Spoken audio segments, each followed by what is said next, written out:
নমস্কার বন্ধুরা, গিরিবালার ইউটিউব চ্যানেলের আরেকটি ব্লগে আপনাদের সকলকে স্বাগত। আশা করছি আপনারা সবাই খুব ভালো আছেন। এই 17ই আগস্ট রবিবার দিন ছিল আমাদের বাড়িতে নন্দোৎসব। আর সেই উপলক্ষে গোবিন্দের জন্য আমি ঠিক কী রান্না করলাম আর কিভাবে আমি গোবিন্দের সেবা করলাম সমস্ত কিছুই থাকছে আজকের এই ব্লগটিতে। তাই প্রথম থেকে শেষ পর্যন্ত ভিডিওটি দেখার অনুরোধ রইল।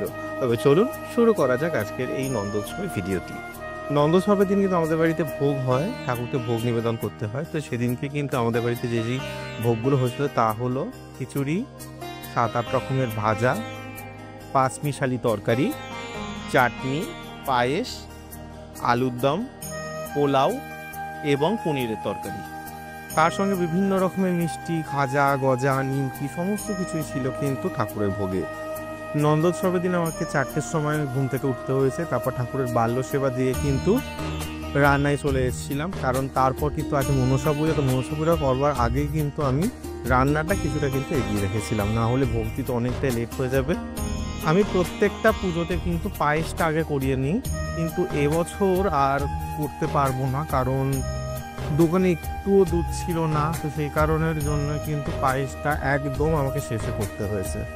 প্রথমে যে 7-8 রকমের ভাজা ছিল সেই ভাজাটা কিন্তু করে নেবো, কারণ এই ভাজাটা ভাজতে অনেকটা টাইম লাগে। তো কিছুটা ভাজা আমি করেছিলাম, কিছুটা ভাজা আমার কাকিমা করেছিল। তো ঠাকুরের জন্য যেটুকু ভাজা লাগবে সেই ভাজাটাকে করে নিয়েছিলাম, আর তারপর কিন্তু বসিয়ে দিয়েছিলাম খিচুড়ির ডালটা ভাজতে, কারণ এই ভাজাভুজিগুলো দরকার। খিচুড়িটা বসিয়ে দিয়ে আমি মনসা পুজো জোগাড় করতে যাব, তো সেই কারণে সব কিছু গুছিয়ে রাখছি আগের থেকে। এবং পোলাওয়ের জন্য একটা মশলা বানাতে হয়, সেই মশলাটাও কিন্তু আমি বানিয়ে রেখেছিলাম। সানরাইজের শাহি গরম মশলা দিলেও হয়, কিন্তু শাহি গরম মশলা থেকে না, যে এই যে মশলাটা করছি, লবঙ্গ, এলাচ, দারচিনি, জায়ফল, জয়িত্রী, সাজিরা, সামুরা, এই সব কিছু ভেজে গুঁড়ো করে নিলে কিন্তু তার টেস্টটা কিন্তু সুন্দর হয়। এরপর কিন্তু আলুর দমটাও বসিয়ে দিয়েছিলাম, আর ভাজা কমপ্লিট হয়ে যাওয়ার গেলে কিন্তু আমি চাটনিটাও বসিয়ে দিয়েছিলাম। চাটনিটা হয়ে যাওয়ার পর কিন্তু পনিরটা বসিয়ে দিয়েছিলাম। এরপর কিন্তু বড় কড়াইতে করে খিচুড়িটাকে বসিয়ে দিয়েছিলাম। খিচুড়িটাকে বসিয়ে দিয়ে কিন্তু আমি মনসা পুজোর জোগাড় করতে চলে গেছিলাম, কারণ ঠাকুরমশাই 8:30টার সময় চলে আসবে। আর ঠাকুরকে আমি না চেষ্টা করি ভোগ সবসময় 12টার আগেই দেওয়ার, কিন্তু এবছর এতটা চাপ গেছে 12টার মধ্যে দেওয়া সম্ভবপর হয়ে ওঠেনি। সমস্ত কিছু জোগাড় করতে করতেই 12টা বেজে গেছে। খিচুড়ি হয়ে যাওয়ার পর এবং আমাদের বাড়িতে মনসা পুজোটা হয়ে যাওয়ার পর কিন্তু পোলাওটা বসিয়েছিলাম এবং পায়েসটা বসিয়ে দিয়েছিলাম। আর আমার কাকিমা কিন্তু পাঁচমিশালি তরকারিটা এবং 5 রকমের ভাজা, যেটা এক্সট্রা ভাজা ছিল, সেটা কিন্তু ভেজে নিয়েছিল। জন্মাষ্টমীর পরের দিনই পালিত হয় নন্দোৎসব। কৃষ্ণের জন্মের পরের দিনই গোকুলবাসী মেতে উঠেছিল আনন্দে। সেই আনন্দ উৎসবই নন্দোৎসব নামে পরিচিত। গোকুলরাজ নন্দ ছিলেন শ্রীকৃষ্ণের পালক পিতা। পুরাণ কাহিনী অনুসারে কৃষ্ণের জন্ম হয়েছিল মধ্যরাতে প্রচণ্ড ঝড় বৃষ্টির মধ্যে। নন্দ সেই আনন্দ উৎসব উদযাপন করেছিলেন পরের দিন সকালে। কৃষ্ণের জন্মর খবর শুনে সমস্ত গোকুলবাসী উৎসব করেছিলেন। কংসের হাত থেকে তার প্রজাদের রক্ষা করতে মাতা দেবকীর কোলে বিষ্ণুর অষ্টম অবতার রূপে জন্ম নেন। শোনা যায় বাসুদেব কৃষ্ণকে নন্দরাজের কাছে রেখে আসার পর গোকুলে কৃষ্ণের আবির্ভাব উপলক্ষে নন্দোৎসবে প্রথম খাওয়ানো হয়েছিল তালের বড়া। কৃষ্ণের অতি প্রিয় এই খাবারটি ভালোবাসেন সকলে। ভাদ্র মাসের কৃষ্ণপক্ষের অষ্টমী তিথিতে পালিত হয় জন্মাষ্টমী, আর তার পরের দিন অর্থাৎ নবমী তিথিতে পালন করা হয় নন্দোৎসব। উত্তরপ্রদেশের মথুরা ও বৃন্দাবনে এই দিনটি কিন্তু বিশেষভাবে পালিত হয়। কৃষ্ণের জন্ম উপলক্ষে একটি মূলত খাওয়া দাওয়ার উৎসব, কারণ এই দিন ঘরে সন্তান আগমনে খুশিতে গোকুলবাসীদের মধ্যে মিষ্টি বিলি করেছিলেন নন্দ এবং যশোদা। এদিন কৃষ্ণের জন্য 56 পদ প্রস্তুত করা হয়। 56 ভোগ অর্থাৎ 56 রকমের পদ এদিনকে কৃষ্ণকে নিবেদন করা হয়ে থাকে। নন্দরাজের ঘরে দেবশিশুকে দর্শন করতে এদিন ভিড় উপচে পড়ে গোকুলবাসীর। বৃন্দাবনের বিভিন্ন মন্দিরে এদিন কিন্তু ধুমধাম করে কিন্তু নন্দোৎসব পালন করা হয়।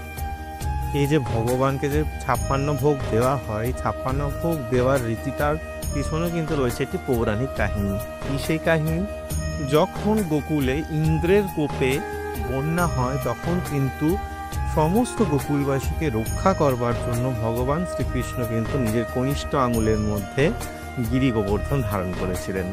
এই 7 দিন ধরে কিন্তু সেই গোবর্ধন পর্বতকে তিনি ধারণ করে রেখেছিলেন নাওয়া খাওয়া বাদ দিয়ে। তাই জন্য মা যশোদা টোটাল 7 দিন 8 রকমের পদ, 7 8 56, এই 56 রকমের ভোগ কিন্তু একবারে তিনি সাজিয়ে দিয়েছিলেন। সেই থেকে কিন্তু এই 56 ভোগের রীতি চলে আসছে। 11:30টার সময় আমাদের বাড়িতে মনসা পুজো শেষ হয়েছে। তারপর কিন্তু জোর কদমে লেগে পড়েছিলাম কিন্তু ঠাকুরের রান্নায়, কারণ একদম শেষে যেটা বাকি ছিল সেটা হচ্ছে পোলাও এবং পাঁচমিশালি তরকারি আর পায়েস। তো এইগুলো কিন্তু একদম শেষে কমপ্লিট করে যত তাড়াতাড়ি সম্ভব কিন্তু গুছিয়ে নেওয়ার চেষ্টা করেছিলাম। আমি কিন্তু ঠাকুর ওই এলোথেলোভাবেই ভোগ সাজিয়ে দিই সেটা নয়, আমি চেষ্টা করি সবসময় একটু সুন্দর করে গুছিয়ে ঠাকুরকে ভোগ সাজিয়ে দেওয়ার। তো সেই কারণের জন্য কিন্তু সব কিছু সাজাতেও একটু টাইম লেগে গেছিলো। আলটিমেটলি 12টার মধ্যে আমি ঠাকুরকে ভোগ দিতে পারিনি, কারণ জানে ঠাকুর তো নিজে বুঝতে পারছে যে এবারে যেভাবে গায়ে গায়ে পুজো, তো সেখানে দাঁড়িয়ে এত তাড়াতাড়ি একার হাতে সব কিছু করা কিন্তু সম্ভবপর নয়। আর তোমাদের তো বলেছি মায়ের শরীরটা খারাপ, ওর একটা প্রবলেম হচ্ছিল, সেই কারণের জন্যই কিন্তু আমাকে একার হাতে সমস্ত কিছু করতে হয়েছে। তাও কাকিমা কিছুটা হেল্প করেছিল আমাকে। যাই হোক, সমস্ত কিছু গুছিয়ে নিয়ে কিন্তু তারপর কিন্তু ঠাকুরের উদ্দেশ্যে সমস্ত কিছু নিবেদন করে দিয়েছিলাম নন্দোৎসবের দিন। আর এইভাবে কিন্তু আমার বাড়িতে নন্দোৎসব পালন করা হয়। তাও আমি অনেক সকাল সকাল ঘুম থেকে উঠে ঠাকুরের এই সমস্ত রান্না শুরু করেছিলাম বলে শেষ করতে পেরেছি, তাও নাহলে আরও লেট হতো। ঠাকুরকে ভোগ নিবেদন করে দেওয়ার পর কিন্তু ঠাকুরের ভোগ আরতি শুরু করা হয়েছিল। আর জানো তো বন্ধুরা, ভোগ দর্শনে কিন্তু দুর্ভোগ কাটে, তাই ভোগ দর্শন করো ঠাকুরের। আর সেদিনই কিন্তু ঠাকুরের ভোগগুলো তাড়াহুড়ো করে করেছি ঠিকই, কিন্তু ঠাকুরের কৃপায় কিন্তু সমস্ত কিছুই কিন্তু ঠিক ছিল। নন্দোৎসবের এই ভিডিওটি আজ এখানেই শেষ করছি।